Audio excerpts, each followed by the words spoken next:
সম্প্রতি ইসরায়েলি ভূখণ্ড লক্ষ্য করে স্মরণকালের সবচেয়ে ভয়াবহ হামলা চালায় ইরান। এতে কোনো ক্ষয়ক্ষতির তথ্য স্বীকার না করে বরং আক্রান্ত স্থানের ছবি ও ভিডিও প্রকাশের উপর নিষেধাজ্ঞা দিয়েছে ইসরায়েলি প্রতিরক্ষা বাহিনী। এর মধ্যেই হামলার পাল্টা প্রতিক্রিয়া জানানোর জোর প্রস্তুতি শুরু করেছে তেল আবিব। বলা হচ্ছে ইরানের পরমাণু স্থাপনাতে হামলা চালাতে পারে ইসরায়েল। যদিও এই ধরনের প্রস্তাব নাকচ করে দিয়েছে ইসরায়েলের মদতদাতা আমেরিকা। তবে ইরানের ভিন্ন গুরুত্বপূর্ণ স্থাপনাগুলোতে আক্রমণের জন্য আলোচনা চলছে বলে জানান মার্কিন প্রেসিডেন্ট জো বাইডেন। বিবিসির এক প্রতিবেদনে বলা হয়, ইরানের তেল ক্ষেত্রগুলোতে হামলা করার জন্য সম্ভাব্য উপায় নিয়ে আলোচনা করা হচ্ছে। স্যান্ডেলিনা সো, রূপচর্চায় আভিজাত্য। এমনটা জানিয়েছেন মার্কিন প্রেসিডেন্ট।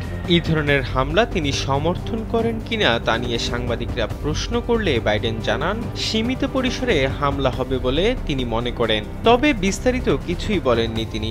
তার এই বক্তব্যে হোয়াইট হাউসের অবস্থান স্পষ্ট হয়নি বলে মনে করছেন বিশ্লেষকরা। এর আগে ইরানের পরমাণু স্থাপনায় হামলার জন্য ইসরায়েলি সম্ভাবনার প্রতি সমর্থন নেই বলে জানিয়েছেন বাইডেন। ইসরায়েলি সংবাদ মাধ্যমগুলোতে বলা হয়, মঙ্গলবারের হামলার জবাবে ইসরায়েল প্রথমে ইরানের তেল ক্ষেত্রগুলোতে হামলা চালাবে। তারপর ইরান এর প্রতিক্রিয়া দেখালে পাল্টা জবাবে ইরানের পরমাণু কেন্দ্রগুলোতে হামলা চালানো হবে। ইরান যাতে পারমাণবিক বোমা তৈরি করতে না পারে সেজন্য পরমাণু স্থাপনায় হামলার পরিকল্পনা করছে ইসরায়েল।